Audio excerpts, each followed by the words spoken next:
With no time to waste, welcome again if you just joined us. This is the Super Bowl Morning Show on ELBC Radio. And on this first segment of Embracing Our Guests on the program, we have Mr. Monie Captan, Chief Executive Officer, Millennium Challenge Account. He's our guest right here. And this discussion about the Millennium Challenge Account will take us up to 9 o'clock this morning. For those of you who are listening, the opportunity will also be given you to form part of the program, just in case you wish to. Mr. Monie, Captain, good morning and welcome to ELBC, and this is the Super Morning Show. Good morning, Prince. It's my pleasure to be here today. Okay, how are you? It's been a very long time. I haven't really seen you. I'm around. You are around? Yes. Very busy? Well, yes. Very busy. Doing what? Working for Liberia? Yes, working for the development of Liberia. Thank you so much. I appreciate that. Okay, today you find yourself in the private sector, right? No, we're not in the private sector. You're not in the private sector? Still. The Millennium Challenge Account is an agency of the Government of Liberia. Okay. And it has responsibility to implement the grant provided by the U.S. Millennium Challenge Corporation of $256 million. So that grant has several components, and we have the principal responsibility on behalf of the Government of Liberia to ensure that it's implemented according to the agreement between the United States government and that of the Liberian government. Okay, so you an attachment of government. Yes. I remember some years back when you were foreign minister, right? You were foreign minister. That was the many years ago. You know, during the administration of former President Charles Taylor. I don't know whether you are a shy person, but a lot of people really talk about you. I mean, they spoke good things about you, and really wanted to see you, but you were not always in the public glare. Why? Well, I'm not a shy person. I think the more appropriate word would be a professional person.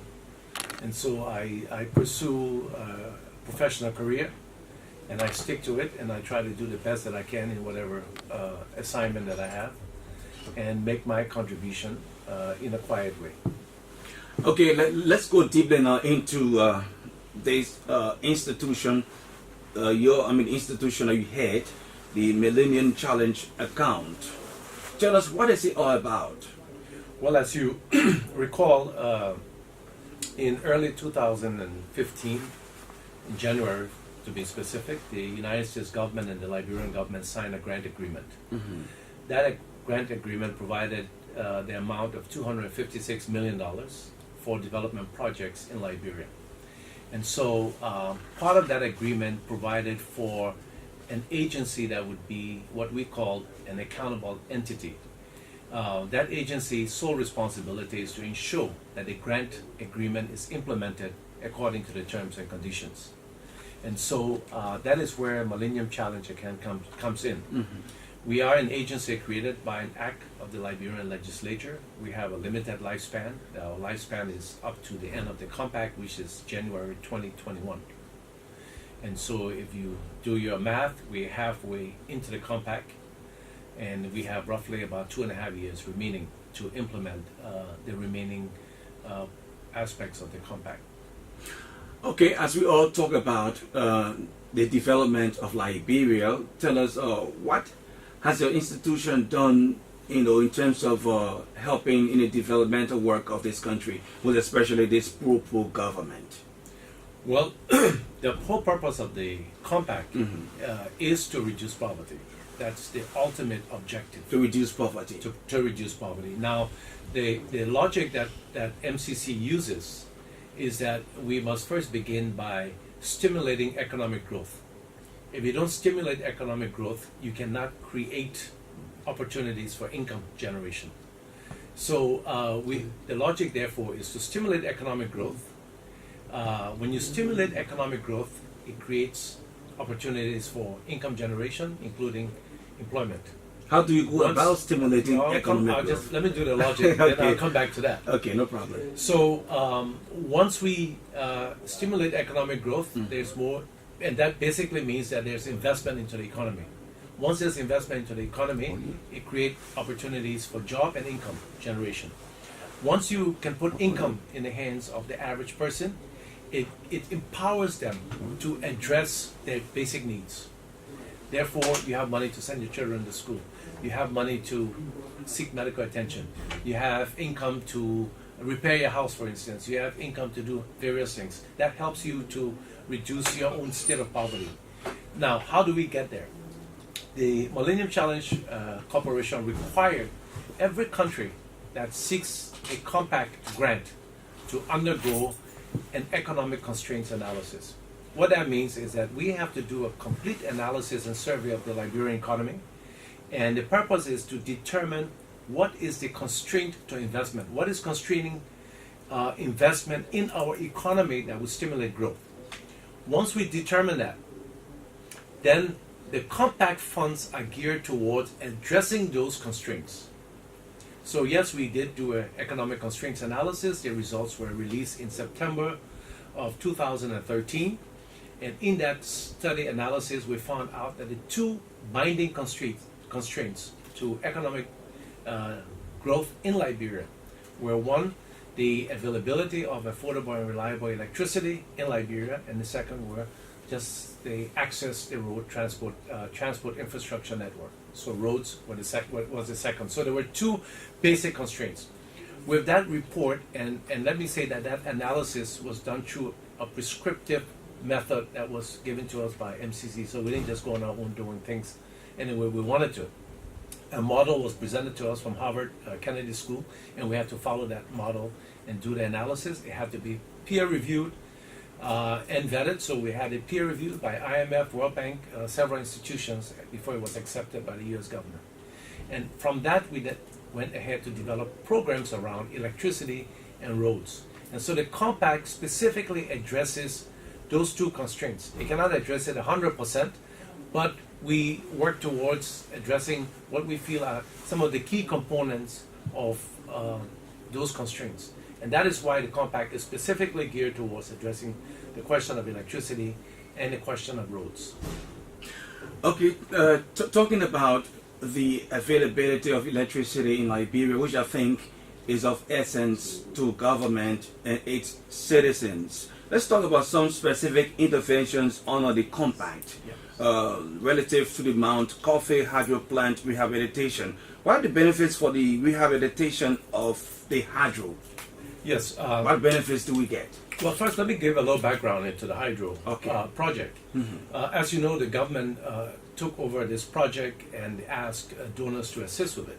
So 3 donors came on board initially. It was the German Development Bank, the Government of Norway, and the European Investment Bank. And of course, the Government of Liberia being the 4th partner to undertake this rehabilitation.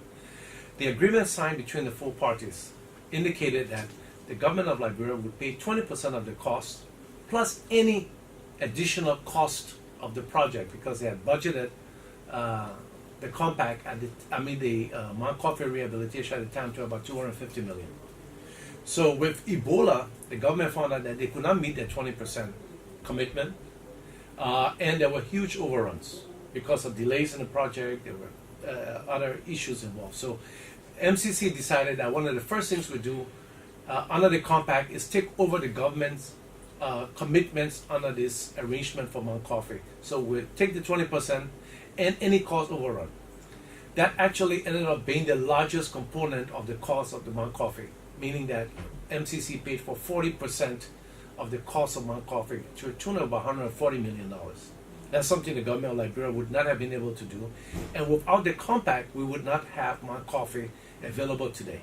So one of the things that the Mount Coffee project has done, because of new technology, the capacity of Mount Coffee was increased from 66 megawatts to 88 megawatts. So that's a substantial increase in the installed capacity of Mount Coffee. Secondly, as you know, Mount Coffee is a hydro power plant, so it's renewable energy. That drops the cost of electricity significantly. So imagine we started at a rate of 54 cents per kilowatt hour. Today we're down to 35 cents per kilowatt hour. And we continue to reduce the tariff on electricity, and the intent is to make it affordable and to make it accessible. So coming from 54 cents to 35 cents, we're looking at somewhere like 35% decrease. That's additional money that small businesses can use to invest in other activities and rather put it into electricity cost. And there is a study going on right now which is called cost of service study. That study will determine exactly what it costs to produce electricity in Liberia and how much we can sell it for. And I think once that is done, then LEC and the government will decide how much further to reduce the cost of electricity in Liberia. But that intervention was specifically to bring the cost of electricity down, to make it affordable for Liberians, and to provide a source of generation that was based on renewable energy. Can we say currently that electricity is now affordable? I mean, just anybody in Liberia, or anyone for that matter, even the least person, can afford it. The tariff being levied on electricity. I think it's still high. Still high. We can make some progress in bringing it down further, but it's good to know that someone can go and take a recharge card and put $5 on it. And have, how long does it take you for? Well, it depends on what your consumption is. That's the good thing about it. It makes us energy cautious from the very beginning. If you're going to use a microwave oven or you're going to use a pressing iron, of course, it's going to eat up the units. But if you're going to use just light bulbs and your fan and television, of course, it will last longer. But I think that the thing is we're making it accessible. And I think that's key. Now, one thing I should say is that the 88 megawatts generated by Mount Coffee, only 30 megawatts of that is being used. So we have an incredible excess of electricity available. Now, why are we not using the 88 megawatts? That is because the government is still rolling out the transmission and distribution network. That means getting connections to the homes, getting connections to businesses. That require investment in light poles, investment in wires, investment in transformers, investment in meters, connectors, and all of the various things that you need to build a network. That's happening currently, but that's not MCC part of the contribution to the compact. The contribution was, let's get the generation system in place. That's our first contribution. Mm-hmm. We do have other contributions. Our second contribution, which is something that is aligned with all the rest of the donors, was to ensure that LEC had the proper management in place because the donor community has invested somewhere around $600 million into LEC assets in terms of transmission and distribution, in terms of generation and equipment and so forth. Now, the concern was, how do we manage and sustain all of this investment that's put into one public corporation? So MCC and other donors agreed, and the Government of Liberia principally, that the way to go would be to bring in a management service contractor which was brought in for a period of 3 years. And let me say that half of the half year has already gone. So we have 2.5 years remaining on the management service contract. And that contractor has a principal responsibility to turn LEC around and make it a viable public corporation, train Liberians to take over the company within 3 years. So we've gone about 5 to 6 months. We have roughly 2.5 years remaining for this company to achieve that, to turn it around and have it ready to turn over to Liberians to manage. And so part of their responsibilities was to make the company financially viable, reduce losses. Let me say that out of all of the electricity that's produced today in Liberia through LEC, half of it is stolen. Half of the electricity is gone to power theft. And because this 50% is being stolen, it has to be added into the cost. So when you pay 35 cents for a kilowatt hour of electricity, you are paying for the ones that are being stolen as well. It's built into the cost. Okay. So until we bring the power theft rate down, it will continue to hinder the capacity of LEC to reduce the tariff. And that is why I think there needs to be a very strong public awareness about the impact of power theft directly on tariff, because it's built into the cost. And so we can have half of the people enjoying free electricity and the other half paying for it. And that situation is not fair. It needs to be addressed. So what do you think LEC management can do? That is, what methodology do you think they can employ in order to reduce power theft? Because I just don't want to say stop, bring an end to power theft. I think the key comes to prosecution. How do we get the legal system to cooperate with the corporation to address this problem? And let me be the first to admit that a lot of the problem comes from LEC employees, because I don't think an ordinary person can climb on a light pole and connect someone illegally. So they are the one involved? Well, they are among those involved. There are former employees that are involved. There are other people. The thing is, if you arrest one of them, what success rate do you have in that punishment going through? Or do they walk out free the next day? And this is what tends to happen.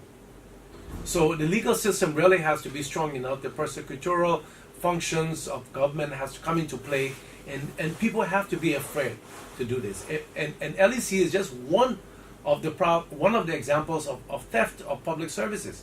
Take, for instance, water and sewer. I had a meeting yesterday with the MD, and he told me that their power theft rate their losses is at 78%. Wow.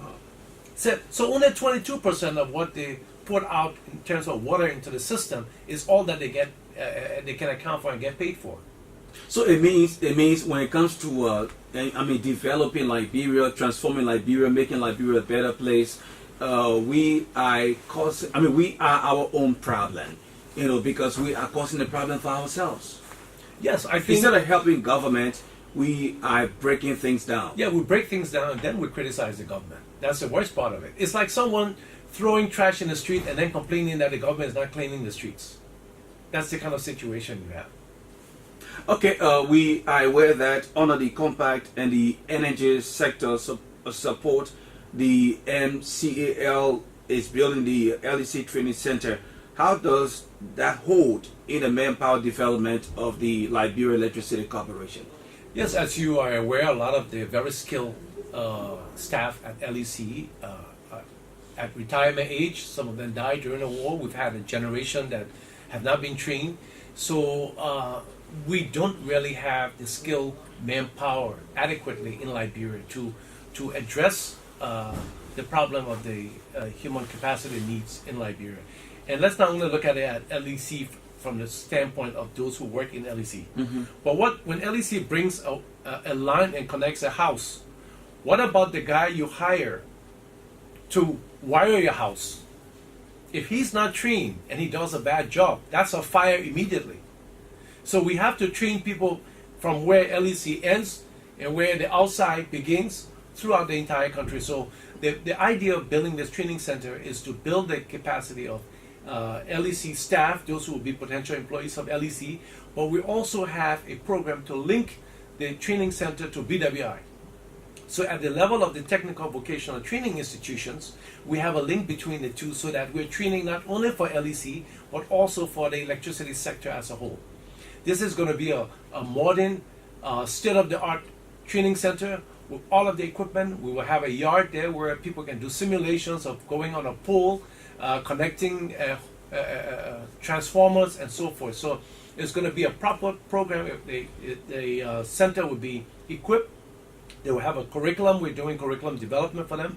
We're doing training of trainers so that those who will teach will be trained. There will be manuals, training manuals developed and so forth. So it's going to be I think something that's really we've never had in Liberia before. And I'm so excited about it because I can see the day where people might be coming from Sierra Leone, Guinea, and other countries to even study and learn at that training center. That's good news. Tell us, when do we expect this to begin? We're already in the procurement process. Uh-huh. There is an assessment being done right now on the ground. We've identified the site for the training center. It would be at Bush Road Island. And the feasibility studies, the designs are being worked on right now. And we expect that we'll start procurement before the end of this year. And we give it somewhere about 18 months to have it constructed and ready. So definitely within the next 2 years, we should have that training center up and ready. Well, if you just joined us, this is the Super Morning Show, and Mr. Monie Captan, Chief Executive Officer of the Millennium Challenge Account, is our guest of the program for today. That will take us up to 9 o'clock. And for those of you who are listening, will also be given the opportunity to form part of the program. Mr. Captain, do you have any plans relative to building a customer service center for the LEC and also electrifying service markets in Monrovia? Yes, we do. One of the things that we will be doing is building a pilot customer service center. If you if you need service from LEC, you have to go waterside. Just the access is prohibitive. Getting to waterside for people who live in Painesville, for people who live in Gardnersville. Just one site? Yeah, that's one site. That's all LEC has. There's nowhere else. No substation? No, I mean a service center where where you're going to go and ask for service. Mm-hmm. And so they don't even have a telephone system.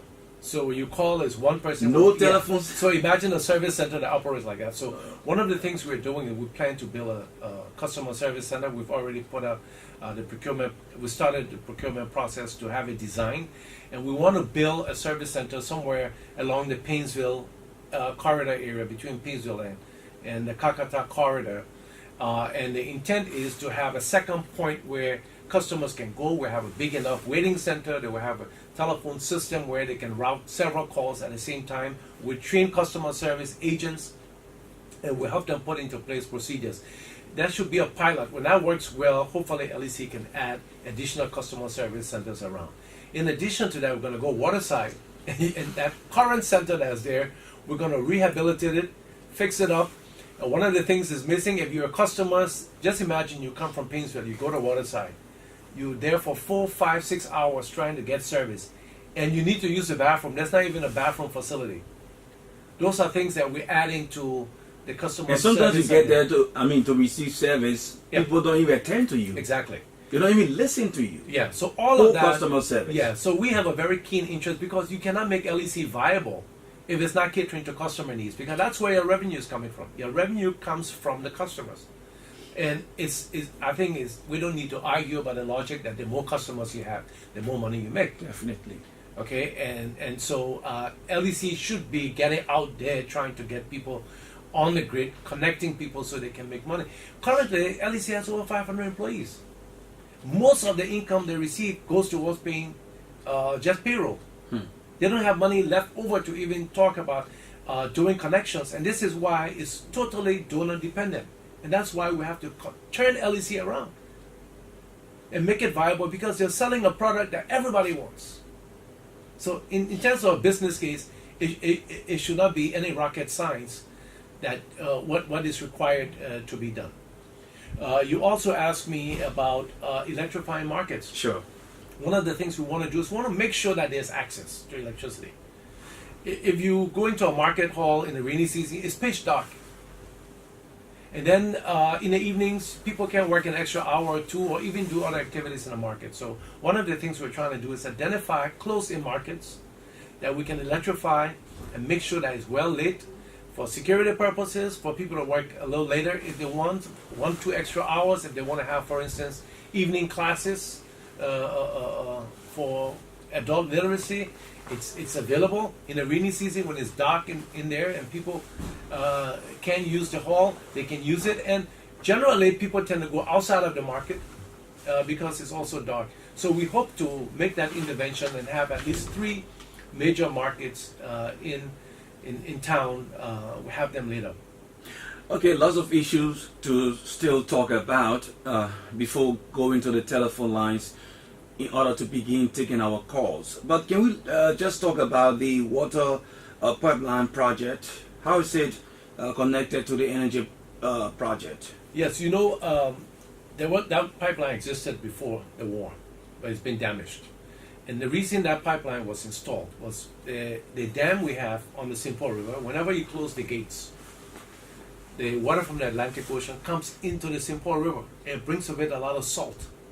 And so the water that is being pumped into the water treatment plant, it has a high level of salt content that goes in the water treatment plant whenever the gates are closed. So to mitigate that impact of that environmental impact, we decided to put back the pipeline. So the pipeline will be a pipe that will come from behind the dam straight to the water treatment plant. When that is installed, then when the gates are closed and there's salt in the St. Paul River, we take water from behind the dam, which is fresh water, and then it goes into the municipal water treatment plant. And the good thing about that is this is going to work through gravity, so we don't need electricity, we don't need pumps. You open a valve and the water flows straight into the water treatment plant. And that is the whole purpose of having this water treatment plant, this pipeline put in. Okay, let's not divert and shift a bit. This time we go to roads. Yes. What does the road project consist of? Our road project is focused on maintenance. Maintenance. And the logic behind that is that you can keep building roads, but if you're not maintaining it, you're wasting money. So the idea is, what can we do to ensure that the roads that we have now are being maintained? Imagine you have a house and the roof is leaking, the plumbing doesn't work, nothing works, and you decide to go build another house. The same thing happens, and you build another house, and the same. So the secret is, let's start first with maintaining what we have properly before we go on to build new roads, because those new roads are going to be are not going to be maintained, and then we have the same problem. So our focus is on maintenance, and hopefully that contribution we make towards maintenance will make the new roads that are built sound investments. And so our project basically is geared towards both technical assistance in helping the government through Ministry of Public Works develop a national road maintenance plan that is based on data that's collected and analyzed from the field. So we have done a survey on traffic study to see all of the roads, how many cars are traveling on them, what's the traffic volume, to know the level of wear and tear and what kind of maintenance is required. We're also doing an asset inventory of all road assets in the country. All of the roads, bridges, we're putting them into a database. We'll have the specification, we'll have the surface condition. All of that feed into a software called SGM4. SGM4 is a tool that's used by road maintenance people to basically develop a road maintenance plan. And with that, we have already trained 13 people from the Ministry of Public Works. They're all trained in using that software. Their data is being collected. They're developing that National Road Maintenance Plan. And that would be funded by the road fund that the government has created through an act of the National Legislature. That road fund basically will impose a levy on road users, whether it's for gasoline or toll or whatever. It goes into that account, and then it's used to fund the maintenance of roads. The compact provides a matching fund of 1-to-1 up to $50 million to get the road fund going. So the first $50 million that hit that road fund account, we will be matching it with the same amount. And then it builds the seed money to get this going. And the hope is that there will be continuity in this road fund, so that our roads are maintained on a regular basis on a standardized plan, and not where we have a situation where 1 year there's $1 million available for road maintenance, the next year no money in the budget, the next year that kind of thing, and our roads are never maintained. So we can standardize this both in terms of the maintenance plan, both in terms of funding. Then I think we have a good start on road maintenance. And that way, with something like this now, and we expect that road maintenance fund should generate quite a substantial amount of money. Imagine if you're doing 25 cents on a gallon of gasoline. That's substantial. You're talking about millions of dollars. And that should go a long way. And we should not have a problem accessing the different parts of our country. It should become an easy thing.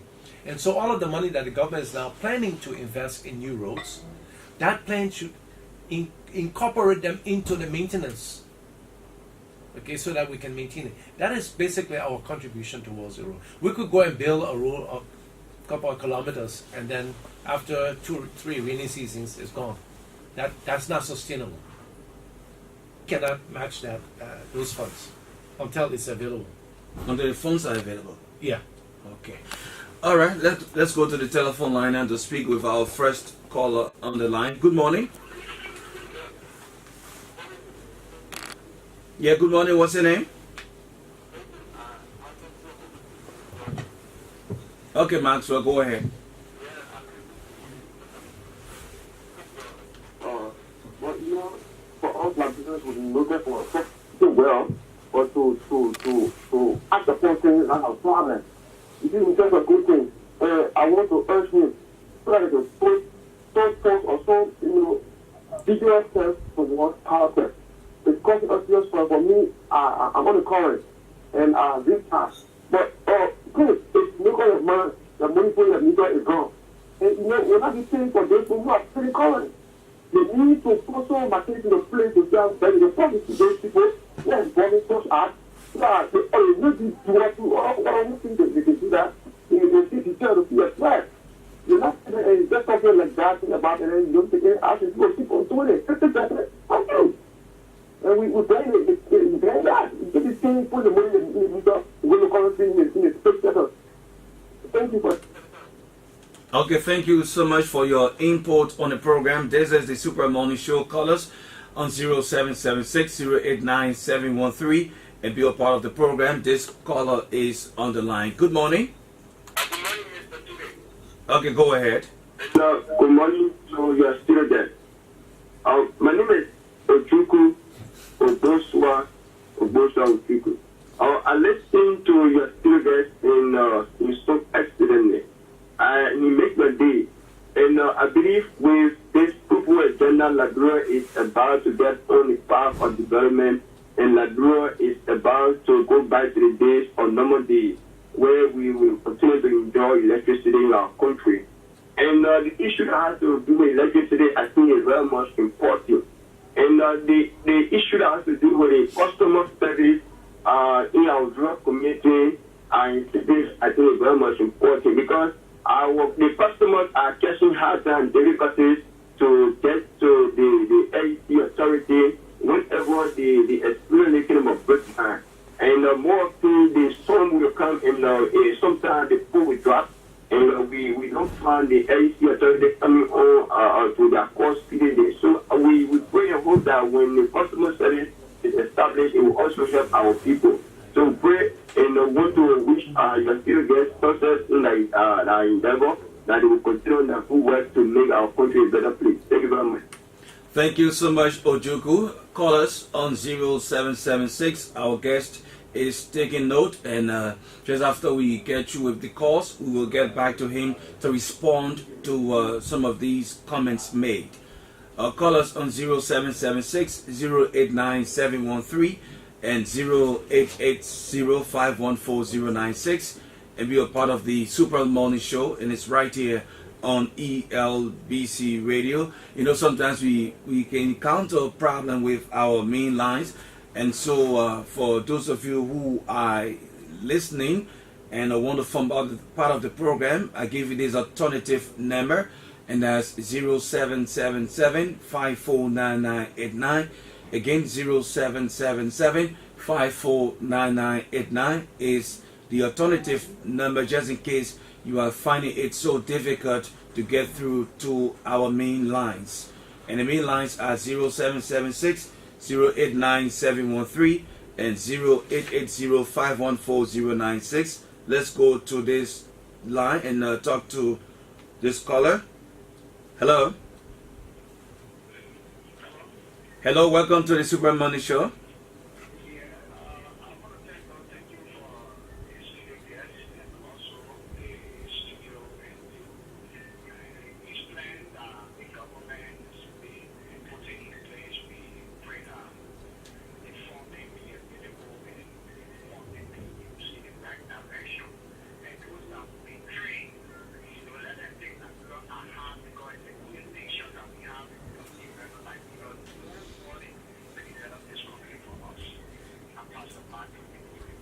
Okay, Pastor, you got to keep praying for this country, more especially for the people of this country. Yeah, we got to preserve what we have, not to destroy it. Good morning. Yeah, good morning, your name? Okay, go ahead, Johnson.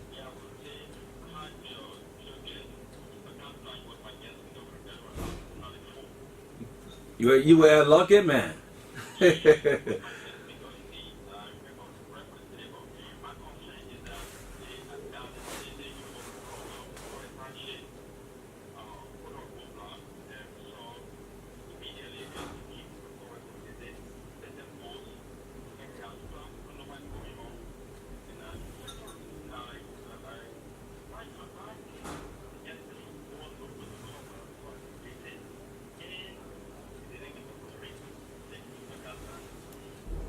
Okay, thank you too for your contribution. He's taking note, and he will definitely respond to your inquiries. Call us and be a part of the program. Please drop the line. Trying to connect someone else. Okay, this caller is now on the line. Good morning. Yes, this is the Super Morning Show.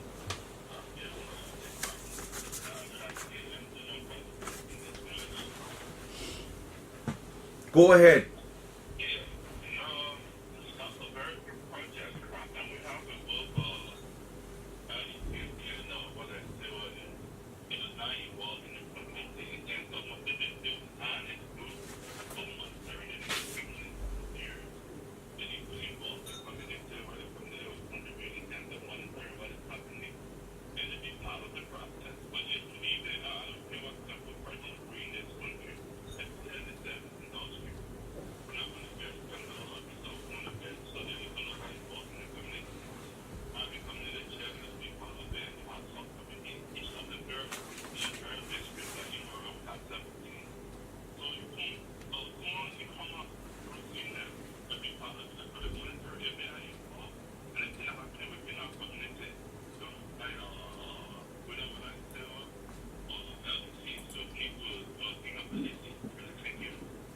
Thank you. Another caller. We'll take at least 3 more calls and then go back to our studio guests to respond. Good morning.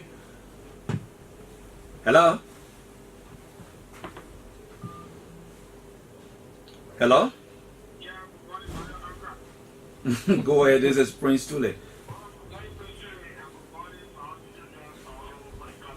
Okay. Mr. Captan, I listened to you clearly concerning the road maintenance. I think that is now a major problem in this country in terms of sustainability. Sustainability are there. Very serious problem. People will build road, people will build structure. At the end of the day, they don't have preparation to maintain enough. That area will be diminished. Now, second to that, the LEC. Mr. Captan, my problem I've had with the LEC over the years is that the LEC just connected what they call political current. What do I mean by that? What? The LEC political current is a current that you take to a community that is populated for votes over the last. No, man. No, man. You can't say that about LEC. What you call political current? Is there anything called political current? Let's go by and talk to at least 2 more callers and then go back to our studio guests. Good morning.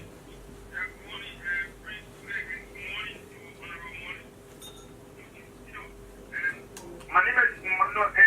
I joined you this morning for my company this mistake. And Captain, let me appreciate you so very much this morning for taking the bold step and providing enlightenment and education this morning for the populace. You see, and especially I want to speak quickly to the issue of maintenance. You see, pretty straight, and this is where we have a serious problem when it comes to maintenance in Liberia. That is a serious problem. I think we need to adapt that we can overcome because we cannot be spending taxpayer money to construct roads and get on such development. Since we don't have the second thought to maintain these properties because there is the need that will put marketing into place. Because if you maintain things, at least you'll be able to save up on wasteful spending. Thank you very much. Okay. Thank you so much for being a part of the program. And I think that's all for the calls. And so we now go over to Mr. Monie Captan to respond to the inquiries and some of the comments made. Thank you, Prince. I think most of these were comments. I don't recall a specific question, but I'd like to pick up on a point that was made by the gentleman from Thinkers Village. I think he makes a very, very important point, and I hope we all take it seriously, that the community has to be involved, and it's a two-way street. Both the institutions providing those services and the community that's receiving the services. If there isn't a partnership between the two for the sustainability and effectiveness of those services, we're not going to get them. And I think this should be a key underlying principle of development, where those who are benefiting from the development projects are an integral part of the projects themselves. Mm-hmm. And I think if we can start to do that, have more stakeholder engagement, more community engagement in all of the projects we do, I think we'll see that there's not only we'll be surprised at the level that the community will go to support the undertakings of government. So I hope that those who are listening out there at the two corporations, and I just want to make a point here, and that is that I'm not speaking for LEC. LEC is a separate entity from the Millennium Challenge Account. We are providing support to LEC, but we are not LEC. And that leads me to a question that was asked by Johnson Jacob from Caldwell about the electrification of the Caldwell community. All I can say to him is that I'm quite aware that that project will be implemented. If there is any delay, it might be just planning delayed, it might be waiting for new materials to arrive, but he can be sure that the first project is already funded by the World Bank. The money is there, and there's no reason why it will not be implemented soon. Lastly, I'd like to just pick up on the point that Maxwell made about power theft. And I think it's not only about LEC putting into place a mechanism, it's a two-way street. You can have the best mechanism to curtail power theft, but if you get the culprits to the legal system, and the legal system cannot address those issues, then you have a problem. So if you have people engaged in power theft, just walking away from the court every day with impunity and nothing happening, you take someone to a police station, you need to be sure that the process is going to work its way through, where that person is charged, where that person goes to court, where that person pays the penalty for theft. And so I think, and it's not just power theft, in the whole judicial system, it's a problem we have. And I hope that we can strengthen the judicial system to help address some of these services. But again, it comes back, I think if the community can do something about it, it can even be a more stronger force than even the judicial system. So I just want to say at this point that I think the value of any development is the engagement and involvement of the people that are supposed to benefit from the development. That's the whole objective, that's the whole purpose of development, to improve the situation of our people, to improve the situation of the ordinary person. So if you don't engage them and they're not engaged, how do you ensure that they are true beneficiaries of whatever you're doing? Okay, very shortly we'll be wrapping up, but let me ask you this final question. And from my own experience about this LEC, I think they haven't really been proactive in terms of solving problems. Take for instance, if I have a problem with my meter and then I call the LEC, it would take me months to have them come in order to solve that problem. Yeah. I agree with you. I think a lot of people face that problem. I know people who face that problem. I think there are several reasons why. One of it, of course, we have talked about, and that's the quality of customer service. It's not responsive enough. There are also bigger problems. There are problems with regard to resources. Imagine LEC has over 50-something thousand customers. If 1,000 of those customers decide to call you in one day, imagine the amount of resources you have to mobilize to respond. So resources are critical for LEC to be responsive. As I talk to you now, I think LEC has probably 3 trucks that can mount on the poles, those what they call the truck buckets or bucket trucks or whatever. They have 3. So imagine one in Ghana's, one in Central Monrovia, and one in Cinco. And you have an emergency in Pingsville or emergency in Bushra Island. What do? So we have to equip it. But the problem I've just said to you, that over the years, LEC has accumulated over 500-something employees. How do you go now at this stage to say, let's reduce the number of employees? Then we have a backlash. So it's one of those situations I think that has to be managed carefully. But yes, LEC has a problem. It doesn't have meters. And that's a problem that is being worked on right now. It's on the top of the agenda that this issue has to be resolved as quickly as possible. It requires money. In the dry season, when Mount Coffee was not really functional, LEC had to spend a lot of its money buying fuel to run the generators at Bush Road. Now that we're coming into the rainy season, Mount Coffee is taken over and it's reduced that burden. So hopefully the new management company can put into place policies and procedures and build capacity of the corporation so that when they're leaving in 2.5 years from now, LEC can be a revamped company that we Liberians can manage and be proud of. Okay, finally. One of my colleagues, who is Moses Gaza, who just sent me this text message though you're not a public works minister, but he's concerned about the dual community road. Well, I have no knowledge of No that. knowledge. Okay, but can you outline some of the challenges relative to the implementation of the compact?